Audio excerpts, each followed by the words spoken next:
Hello everyone, welcome back to my channel. Today we're going to continue working on a problem from the Standard Math Tournament 2023. And again, as you can see, this is actually from the calculus part, and this is in fact problem 6 of the calculus part, which is to compute now this is an actual integral from, and in fact it's a definite integral from -1 to +1 of the function here, which is 1 plus cosine of x all over 1 plus 3 to the x power with respect to x itself.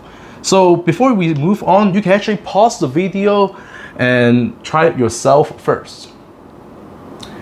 Are you ready for the answer? Here we go. For this integral, we're going to first try to break it into two parts.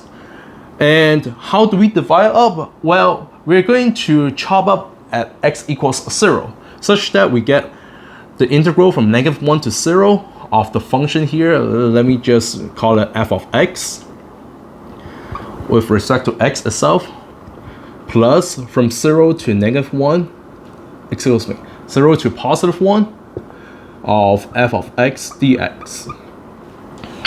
And again, this is gonna be true because of the fundamental theorem of calculus that we're allowed to actually divide up the interval into two parts and then add up the total antiderivative of the two parts, and then it will end up with the same as the entire interval.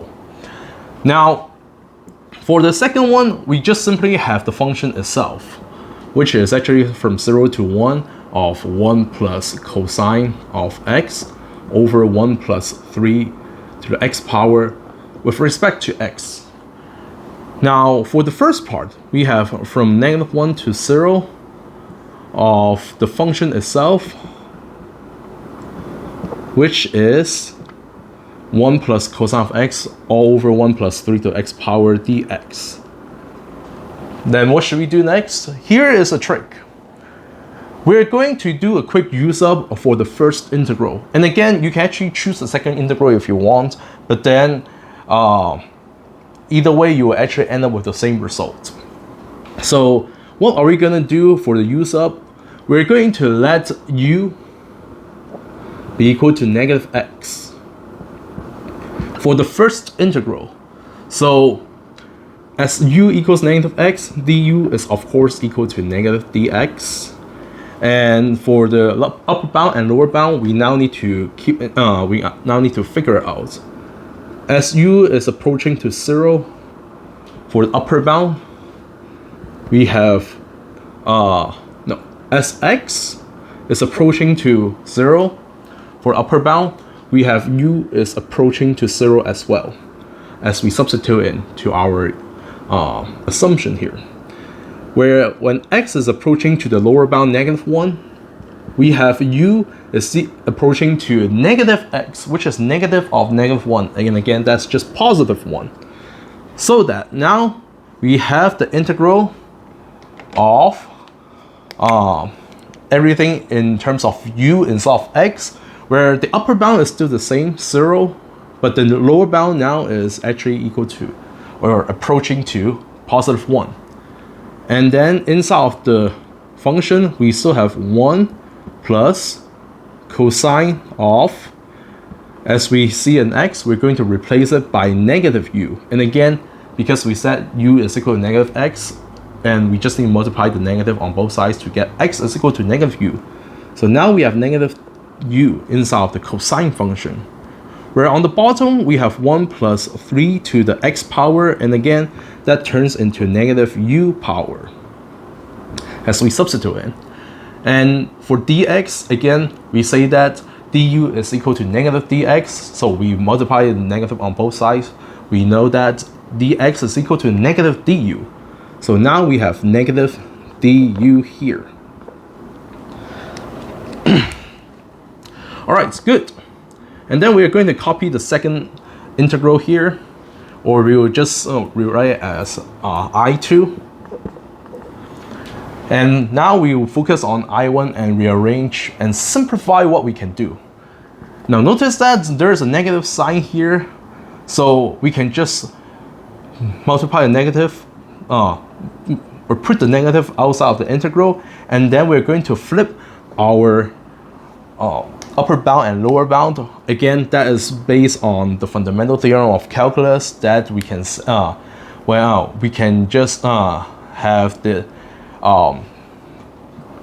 integral or definite integral of some function, some function, negative of that function is equal to the integral of that function with the opposite, with the reverse upper bound and lower bound. So now we have from 0 to 1 instead of from 1 to 0. Then inside of the fraction, we on top we have 1 plus cosine of negative u. But since cosine is an even function, we can just take out the negative, and we don't have to put it anywhere. And on the bottom, we have 1 plus 3 to the negative u power, and I'm going to rewrite as 3 to the negative u power plus 1 du. And again, we have the plus the second integral here. So we're going to move on to the next board and continue working on this problem. Okay, from the last board, we actually end up with the following expression, which is the first integral plus the second integral, where the first integral is from 0 to 1 of the fraction 1 plus cosine of u all over 3 to the negative u power plus 1 with respect to u. And then for the second integral, we didn't really change much. We still have the form that is given at the beginning of the problem, but the integral is actually starting from 0 to 1 instead of from negative 1 to 1. Okay, now here keep in mind this u is what we call a dummy variable. In other words, it doesn't really matter if we use u, we use v, or any letters, or we can even use what my favorite part, we can just replace it with a happy face. And that will not change the results. Okay? In other words, we can now just replace the u back to the x that we start off, and we will still not going to change the actual sum of the results or the actual integral that we're going to solve. So now as we replace the u by x, and of course we cannot just say substitute, but and again, that's because we said u is negative x, but now we can just replace it back as a variable that we started off. Then we will actually get the sum of the two integrals, where now as we compare between the function inside of the functions inside of the two integrals, the top part looks identical, where the bottom part, they are actually very similar.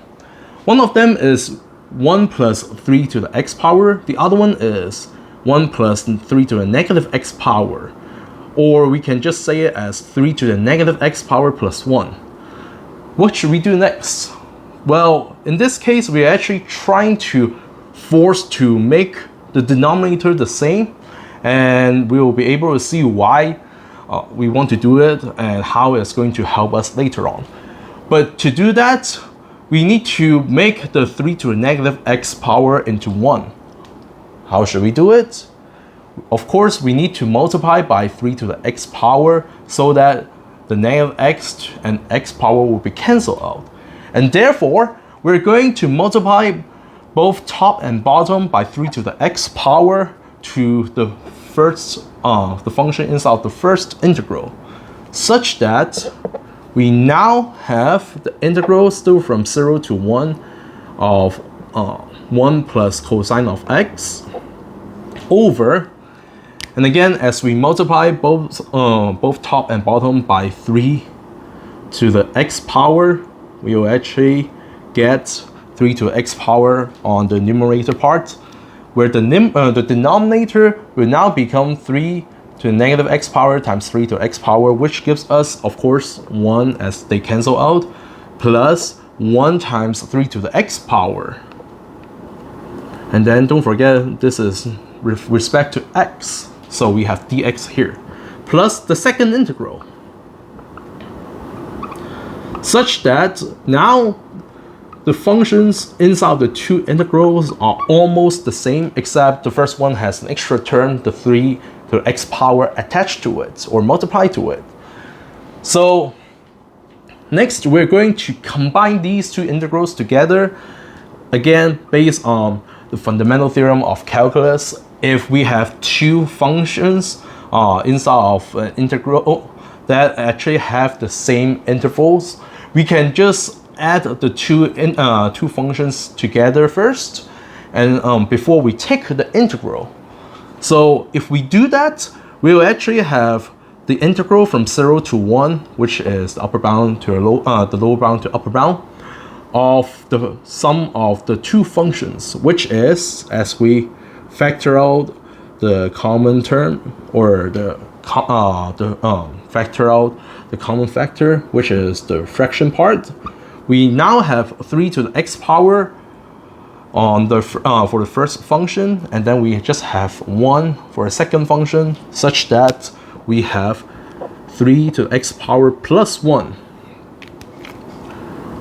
and again dx.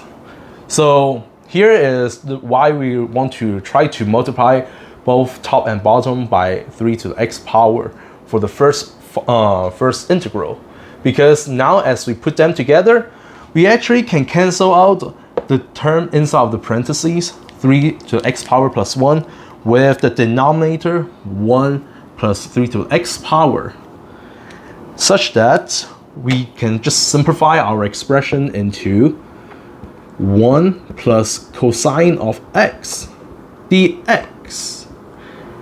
And ladies and gentlemen, we can now take the integral, or the antiderivative of the function inside, which gives us x plus the antiderivative of cosine of x is just sine of x. And again, this is from the lower bound 0 to the upper bound 1. And as we substitute back in, we have x from 0 to 1 is going to be 1 minus 0, which is 1. Plus, here we have the upper bound sine of 1 minus the lower bound sine of 0. But again, sine of 0 is just 0. So that will be our final answer. Did you get it right? Alright, thank you for watching. I hope you all enjoyed this video. Please don't forget to like and subscribe to my channel so that you can find out more of my other videos, and turn on the notifications so that you don't miss any of my new videos when they come out. If you have any thoughts or new ideas, you can leave your comments down below. I'll see you guys next time.